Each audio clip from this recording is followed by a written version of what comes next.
بسم اللہ الرحمن الرحیم۔ السلام علیکم ناظرین، اس وقت پاکستان کی صورتحال دیکھی جائے تو پاکستان کی صورتحال دن بدن بد سے بدترین ہوتی جا رہی ہے۔ یہ سیاستدان سیاست کے نشے میں اتنے مگن ہیں کہ ان کو پاکستان کی نہ کوئی معیشت کا خیال ہے نہ کوئی ترقی کا خیال ہے۔ ہر طرف دیکھا جا سکتا ہے کہ ہر کوئی اپنا اقتدار بچانے کے لیے لڑائی کر رہے ہیں اور پاکستان کو داؤ پر لگا رہے ہیں۔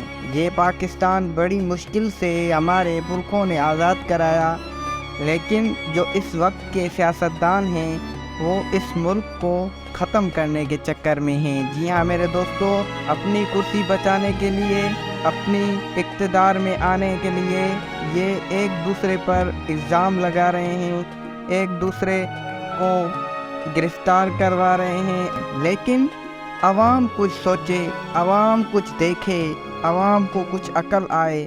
جو ان کے پیچھے لگ رہی ہے، وہ ایک کال لگا رہے ہیں تو اتنا بڑا جلسہ ہو رہا ہے، وہ ایک کال لگا رہے ہیں تو لوگ آرمی کے خلاف کھڑے ہو گئے ہیں، لوگ آرمی کو برا بھلا کہہ رہے ہیں، لیکن عوام خود سوچیں۔ جب مہنگائی ہوئی، جب آٹا مہنگا ہوا، جب پیٹرول مہنگا ہوتا ہے، تب تو عوام نہیں آتی، تب تو عوام روڈوں پر نہیں نکلتی، تب تو عوام کو خیال نہیں ہوتا غریب عوام کیسے ابھی ہم دیکھیں کہ غریب عوام کیسے اپنی زندگی جی رہی ہے، تب تو ان کو بھی خیال نہیں ہوتا کہ ہم مہنگائی ہوئی ہے پاکستان میں، ہم ان حکمرانوں کے خلاف اٹھیں۔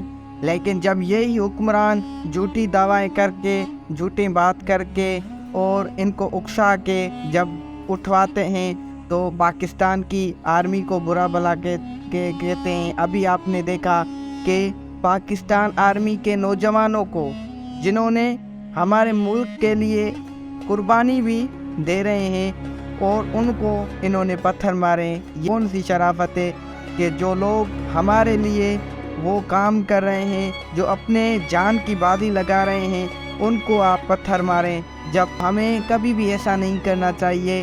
ہمیں کبھی بھی اپنے آرمی کے خلاف نہیں جانے چاہیے، کیونکہ آرمی ہے تو ہمارا ملک ہے، کیونکہ آرمی سارے ملک کو چلا رہی ہے، آرمی ہمارے ملک کو سنبھال کے بیٹھی ہے۔ جس ملک کی آرمی نہیں ہوتی، اس ملک کے ساتھ کیا کیا جاتا ہے، کیا ہو رہا ہے، ابھی عراق میں کیا ہو رہا ہے، جب اس کی آرمی چلی گئی ہے تو اس پر کون کون سے ملک حملے کر رہے ہیں۔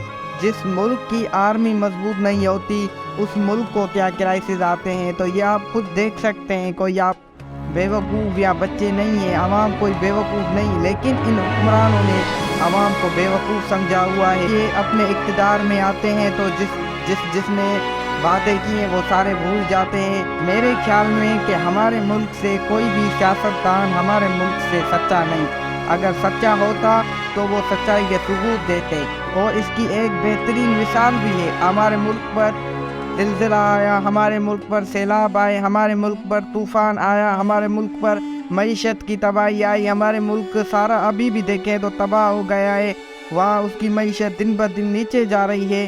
لیکن اگر کوئی بھی حکمران 1% بھی اگر ہمارے حکمران سچے ہوتے تو وہ یہ کہتے جو ہم نے دولت بنائی ہے، جو ہم نے ایسے دیے، ہم ملک کے قرضہ اتارنے کے لیے وہ ساری ملک کو دے دیتے، ملک کے لیے نچھاور کر دیتے۔ جیسے ترکی میں زلزلہ آیا تو اس کے وزیر اعظم طیب اردگان نے اپنی ساری دولت نچھاور کر دی۔